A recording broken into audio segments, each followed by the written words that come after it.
This is something we've been talking forever. But now they've discovered it with $1 billion research.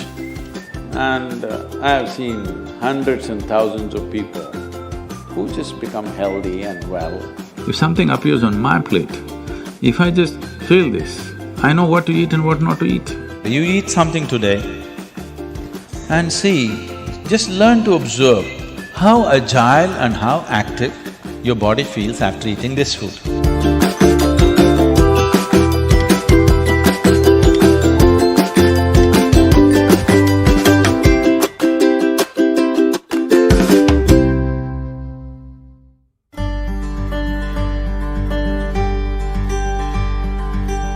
The simple thing right now that's a rage in the world is, if you come to our ashram, all the people there who are physically immensely active eat 10 o'clock in the morning, 7 o'clock in the evening, 2 meals. How many doctors have been telling me that they will die of malnourishment, this will happen, that will happen, you must do this, you must do that. I eat only 1 meal a day most of the days. 1 big meal I eat and that's it. And doctors telling me, no, Sadhguru, the way you're traveling, this will happen, that will happen, you must eat at least once in 4 hours, something you must eat. I said, leave me alone, I'm doing fine. But now, a big university in America comes up with this called intermittent fasting. It's not nonsense, it's good, but they rediscovered something that we have known forever. Now everybody is saying there must be a 16-hour gap. Then all your ailments will go away. What the hell were we saying all these thousands of years? The simple thing is, there are many aspects to this, psychological, physiological. But now cancer is on the rise in the world.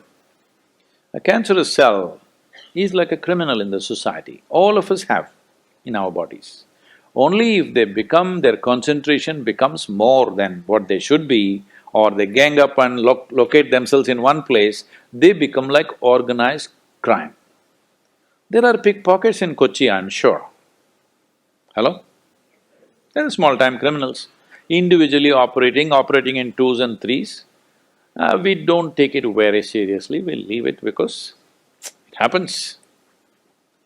But suppose all 100 of them got organized into a organized crime, now we will crack down. Because we know now it becomes a threat to the society. Similarly, cancerous cells are like this. Criminals, they're moving around, doing some damage. Their only problem is, right now, they're generally eating about 8 to 12 times more than what the other cells are eating. So if you just give sufficient break between one meal and the other, most of them will die because they cannot survive. This is something we've been talking forever. But now they've discovered it with $1 billion research. And I've seen hundreds and thousands of people who just become healthy and well simply because they're not fueling up all the time when the tank is filling. In the yoga center, all the time people are physically active. So everybody is very hungry by the time it's 3:30, 4 o'clock in the evening, they're extremely hungry. But we learn to live with that because empty stomach and hunger are two different things. Hunger means your energy levels start dropping. But empty stomach is a good thing.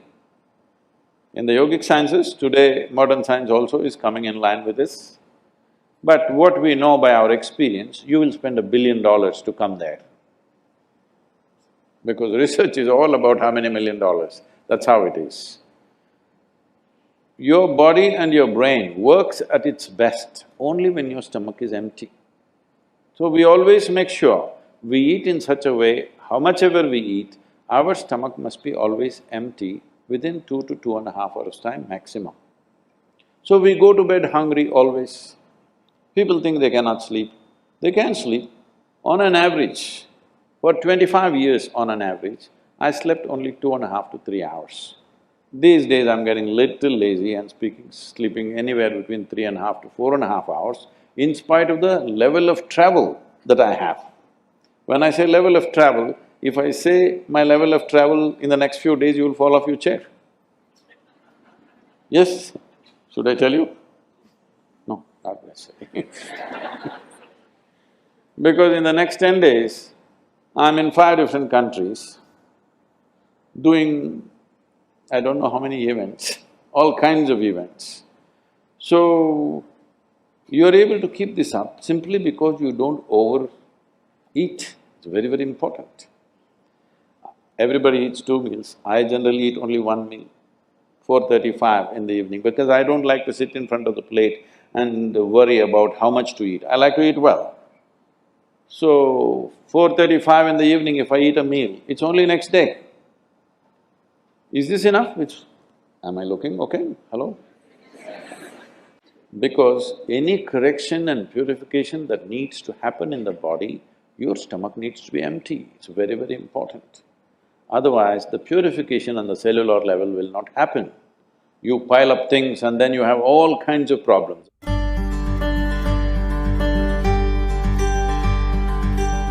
When you don't touch the food, you do not know what it is. If food is not good enough to be touched, I don't know how it's good enough to be eaten. So we should not have listened to our mothers and we should eat with our fingers because touching our food helps us stay in contact with it. The cleanliness of your hands is entirely in your hands. The cleanliness of the fork is not entirely in your hands. This is true.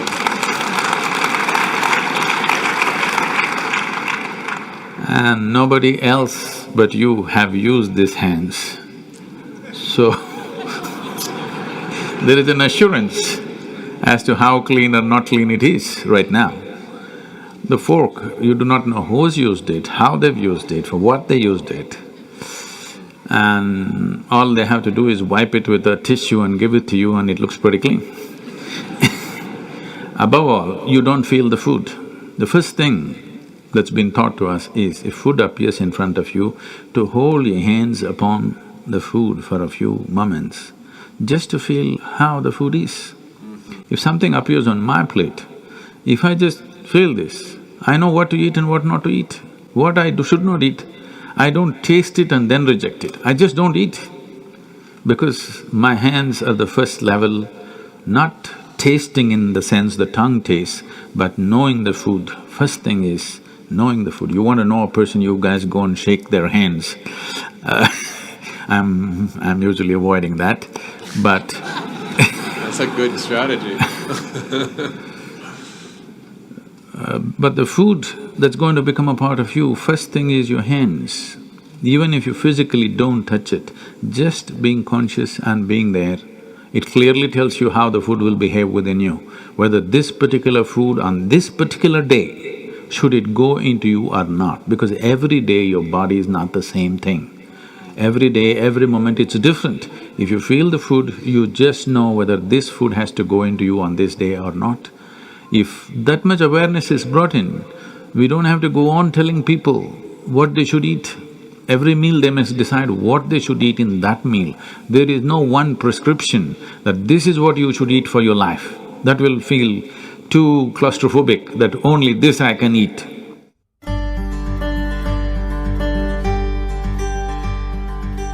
Your selection of food and consumption of food also must happen consciously.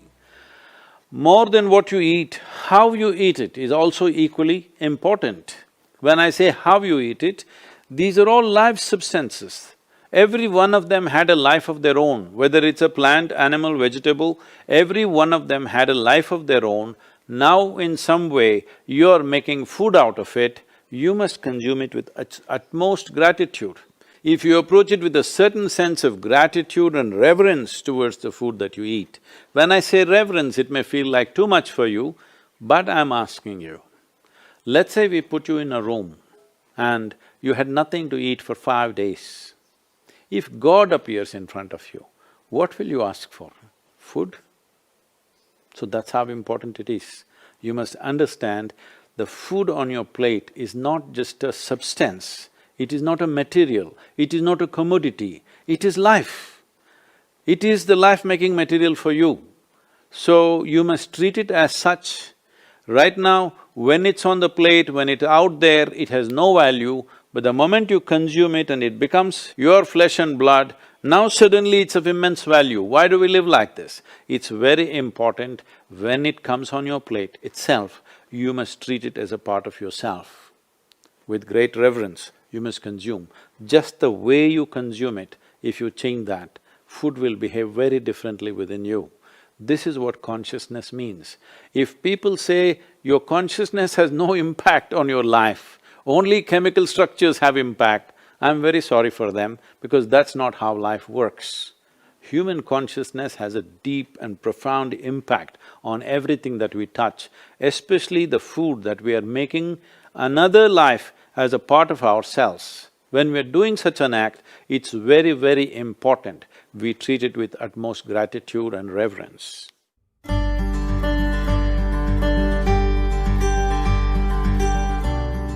I want to tell you, there is no such thing as good habit and bad habit.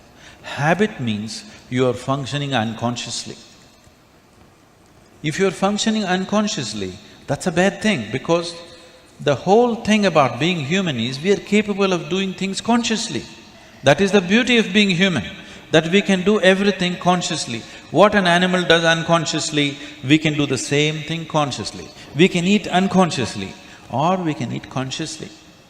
We can breathe unconsciously or we can breathe consciously. Everything that we can do it consciously. The moment we do something consciously, suddenly that human being looks very refined and wonderful. Just because somebody walks and speaks consciously, doesn't he become a beautiful human being? Yes or no?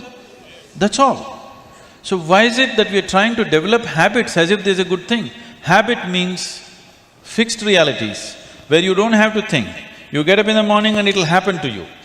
No, don't try to automize your life. That is not efficiency, that is the efficiency of the machine. This one is supposed to function intelligently and consciously. Nobody is expecting it to function like a machine. So, about food and stuff, food must be suitable for the body that we eat for.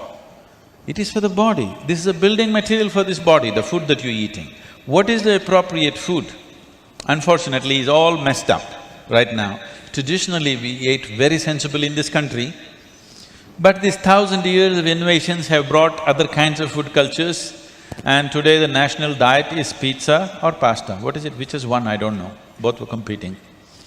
So, we are losing our sense about food. It's definitely time to look at what is the most suitable thing. If I go into that food, it's a very long process, but you must experiment with food, not just by the tongue, but by the body. You eat something today and see, just learn to observe how agile and how active your body feels after eating this food. If it feels like it wants to go to the grave, that's not good food.